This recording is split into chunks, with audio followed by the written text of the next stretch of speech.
guys, so my Q&A that was supposed to be posted Friday is being posted today, Monday. Hi.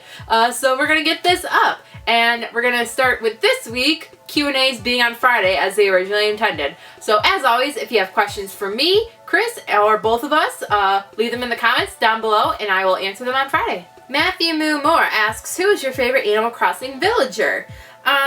I was going through my cards, and this actually was I couldn't think of her name, but she's one that I've had in my town before. I think it's Phoebe. Yeah, Phoebe. I think she's just fabulous. I liked having her in my town. I think she's still in my town. I don't know. I haven't checked my town in a while. I'm a bad mayor. Gay Cape Man asks, if you could go to any con, what would it be?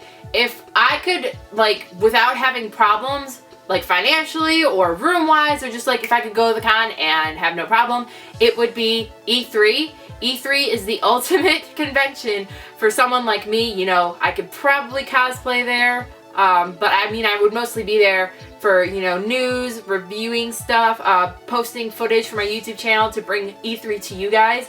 That is one of my goals, and I would do anything, I mean absolutely almost anything, to go to E3 this year, especially with NX's reveal being 99.9% most likely. So if there's any way my channel just randomly boosts and I can pay my way to E3, no problem, I would like to do that this year.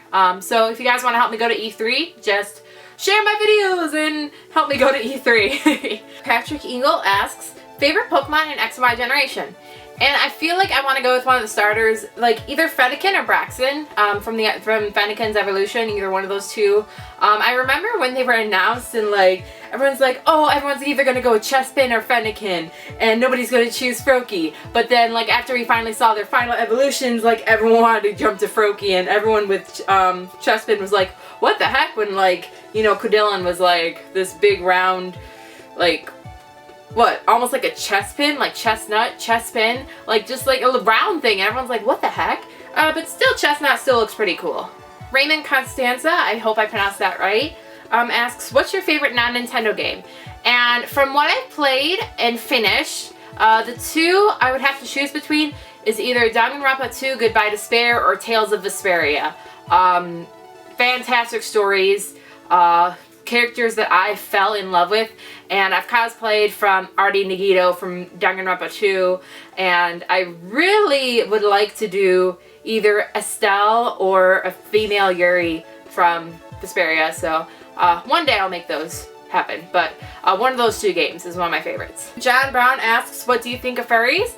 And with any kind of fandom or any kind of group that, has a liking of something when it comes to fandoms or anything, I never have any problems with anyone who says they're specifically part of a group. I'm not going to say I have a problem with furries, because I personally have never had any problems with furries at cons or anything. They would usually just have the ask hug signs, and you give them a hug or whatever.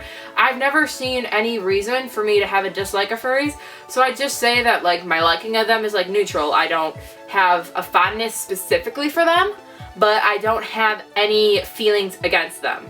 So, I mean, I'm as neutral as I could be, as long as they're not being rude about it, pushing it down your face or your throat, shoving there oh, you should be a furry, you should like furries, blah, blah, blah, blah. You're gonna like furries because I tell you to.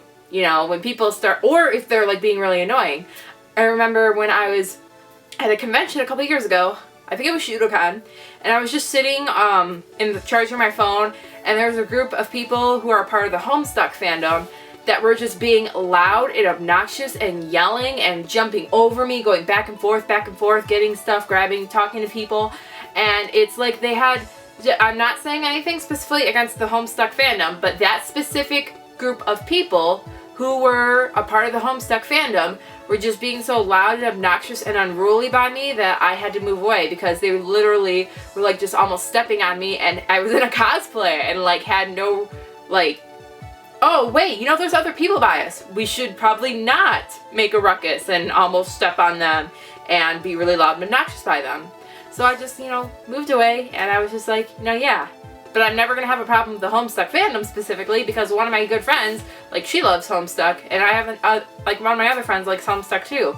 Comes with any fandom. As long as you're not rude, shoving your fandom down my throat, or causing any kind of ruckus and disturbance in a negative way, then I don't have a problem with you or your fandom. Calvin Moda says, can you please talk about the Kesha situation? The whole thing is ruining my mood. So if you guys haven't heard about the Free Kesha movement, basically Kesha hasn't been making any music for the past few years, because she doesn't want to work with her producer anymore. And you'd think, oh, well, she's in a contract, you sign a contract. You're bound to that contract. Yes, however, over the course of her in that contract with her producer, she claims to have been, abused, raped, and has been he's the cause of her mental issues that have caused her to go into rehab about her health and her weight. And you know what?